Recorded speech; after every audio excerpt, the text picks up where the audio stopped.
नमस्कार दोस्तों, आपका स्वागत है राजीव टॉक्स में। आज का विषय इलेक्शन कमीशन के कारनामे। विपक्ष के नेता लोकसभा जिन्हें leader of opposition Rahul Gandhi ji ने एक पत्र लिख के इलेक्शन कमीशन की चिंता बढ़ा दी। बिहार में इलेक्शन होने वाले हैं आने वाले अक्टूबर-नवंबर में इस साल, और बात कर रहे हैं वो पिछले साल महाराष्ट्र और हरियाणा के चुनाव में हुई धांधली के बारे में। उस पत्र में उन्होंने चिंता जताई है कि बिहार में जो आगामी चुनाव होने वाले हैं उन चुनावों में बिल्कुल उसी प्रकार से धांधली होने जा रही है, और उन्होंने उस पर कुछ बिंदु रखे, 5 बिंदु रखे, जो कि इलेक्शन कमीशन को जवाब देना होगा, और इलेक्शन कमीशन इन जवाबों से भाग रहा है। वो उसकी पुष्टि नहीं करना चाहता, उसको संतुष्ट नहीं करना चाहता। इसके लिए उसने नए नए हथकंडे अपनाए हैं। भारत सरकार ने 5 बिंदु जो राहुल गांधी जी ने डाले हैं उनमें से सबसे प्रमुख था इलेक्शन कमीशन की जो चीफ इलेक्शन कमिश्नर की नियुक्ति। चीफ इलेक्शन कमिश्नर की नियुक्ति में एक पैनल है, उसमें प्राइम मिनिस्टर जी हैं, उसमें एलओपी है, लीडर ऑफ अपोजिशन लोकसभा, और सीजेआई थे, चीफ जस्टिस ऑफ इंडिया। लेकिन भारत सरकार ने चुनावों के ऊपर असर डालने के कारण जो नियुक्ति से सीजीआई को उस पैनल से हटा दिया। सीजीआई को हटाने के बाद भारत सरकार ने प्राइम मिनिस्टर को रखा, लीडर ऑफ अपोजिशन को रखा, और अपने कैबिनेट के लॉ मिनिस्टर को रखा, या लॉ मिनिस्टर की जगह होम मिनिस्टर को। तो सरकार हमेशा 2-1 से आगे रहेगी, यानी जो सरकार चाहेगी वही नियुक्त होगा। इस प्रकार की नियुक्ति का आशय क्या है? जब इससे पहले 2024 में जो इलेक्शन हुए, लोकसभा के इलेक्शन हुए, उससे पहले जो व्यवस्था बनाई थी चीफ जस्टिस ऑफ इंडिया ने कि इलेक्शन कमिश्नर की जो चीफ इलेक्शन कमिश्नर की जो नियुक्ति होगी उसमें उस पैनल में 3 लोग होंगे, chief justice of India, prime minister और एलओपी।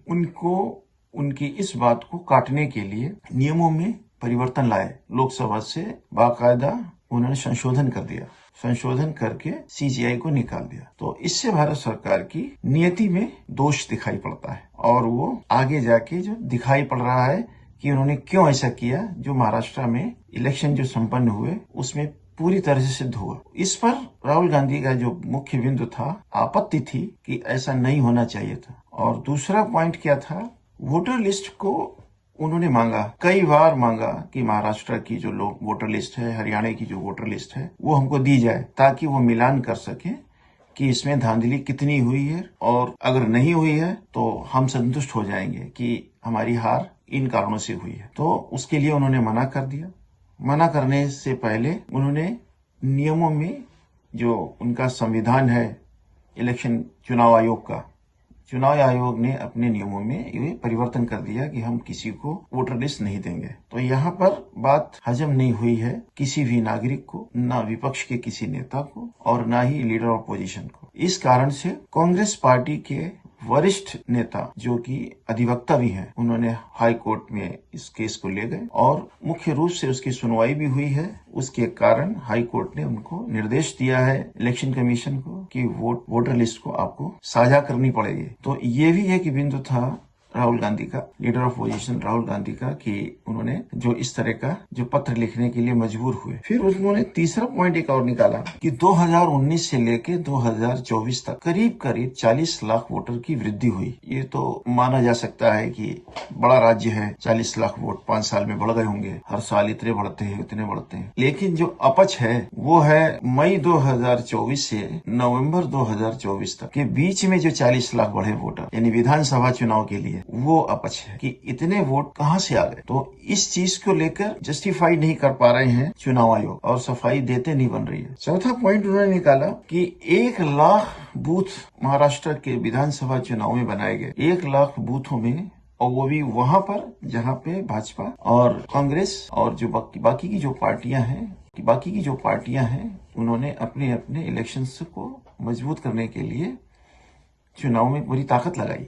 1 लाख बूथों में से 12,000 बूथों पर 40 लाख वोट ये एक्स्ट्रा पड़े हैं, यानी एक बूथ पर 600 वोट एक्स्ट्रा पड़ा। 12,000 बूथों पर 40 लाख वोट को अगर आप किसी तरह से भी प्लस माइनस करके अगर निकालते हैं तो 600 वोट पड़ता है एक बूथ पे।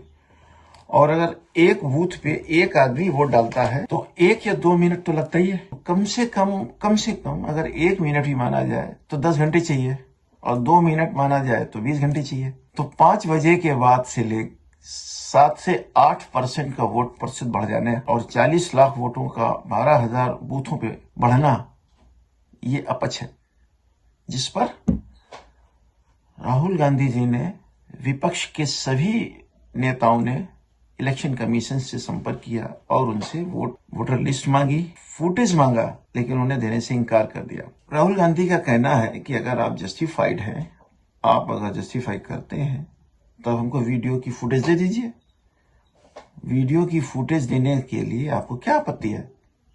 हमको ये अंदाजा लग जाएगा कि एक आदमी कितने मिनट में करता है। फुटेज तो आपके बने होंगे, तो वो देने से इनकार कर रहे हैं। तो चुनाव आयोग जो है पूरी तरह से घिरता हुआ नजर आ रहा है, और चुनाव आयोग को ये नहीं समझ में आ रहा है कि अब वो करे तो करे क्या। तो अब बात ये है कि बिहार में इलेक्शन होना है, तो राहुल गांधी ने दुखती हुई नस पे वार कर दिया है। इलेक्शन कमीशन को निष्पक्ष इलेक्शन कराना चाहिए। वो एक संस्था है जिसकी इज्जत है। अगर यही निष्ठावान नहीं है तो लोगों का विश्वास कैसे होगा? किसके पास जाएंगे? इलेक्शन कमीशन इलेक्शन फिर करवाता ही क्यों है? अगर उसको किसी एक की मदद करनी है तो इलेक्शन खत्म हो जानी चाहिए। तो ये एक चिंता का विषय है आज के युग में कि अगला इलेक्शन कितना निष्ठावान होगा, कितना आप अच्छे से कराएंगे। हो, आपको हमारा वीडियो कैसा लगा, इस पर अपनी आप प्रतिक्रिया दीजिए, कमेंट्स करिए और हमें सब्सक्राइब करिए। धन्यवाद।